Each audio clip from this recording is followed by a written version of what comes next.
চায়নাতে ব্যতিক্রম ধরনের এই সেলুনটাতে মাথার চুল দিয়ে অদ্ভুত অদ্ভুত রকমের কিছু চুলের ডিজাইন তৈরি করা হয়, যেটা আজকের ভিডিওতে আপনাদেরকে দেখাবো।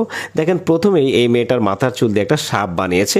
সত্যি অসাধারণ প্রতিভা রয়েছে এই নাপিতের। তারপরে আরও কিছু আপনাদেরকে নতুন নতুন ডিজাইন দেখাবো, যেগুলো দেখলে আপনাদের আশা করি ভালো লাগবে। দেখেন, এইখানে ঠিক কপালের উপরে একটা জুতা তৈরি করছে, এটাও দেখেন চুল দিয়ে তৈরি করেছে। অসাধারণ দেখতে, কিন্তু একেবারে ব্যতিক্রম। তারপরে এইখানে দেখেন ছোট বাঁশের কঞ্চি আর কি, যেটাকে একদম কচি বাঁশ বলা হয়, সেই কচি বাঁশ এঁকেছে চুল দিয়ে।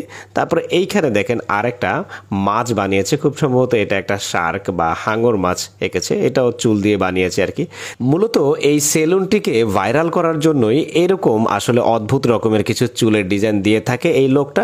এবং এই মেয়েটা আর কেউ নয়, এই সেলুনের মালিক নাপিত লোকটার বউ, যার কারণে তারা বিভিন্ন সময় বিভিন্ন রকমের ব্যতিক্রম ধরনের চুলের ডিজাইন দিয়ে সোশ্যাল মিডিয়াতে রাতারাতি তারা ভাইরাল হয়ে গিয়েছে এবং তাদের সেলুনটাও অনেক বেশি ফেমাস হয়ে গিয়েছে। এখানে দেখেন মেয়েটার মাথার চুল দিয়ে একটা চাইনিজ টাওয়ার বানিয়েছে বা একটা বিল্ডিং বানিয়েছে। এই বিল্ডিংটা দেখে দেখেন মানুষজন একটু অবাক হচ্ছে, কেউ কেউ আবার দেখেন অবাক দৃষ্টিতে তাকিয়ে আবার ছবি তুলছে, ভিডিও করছে। মূলত এইভাবেই তারা ভাইরাল হয়েছে।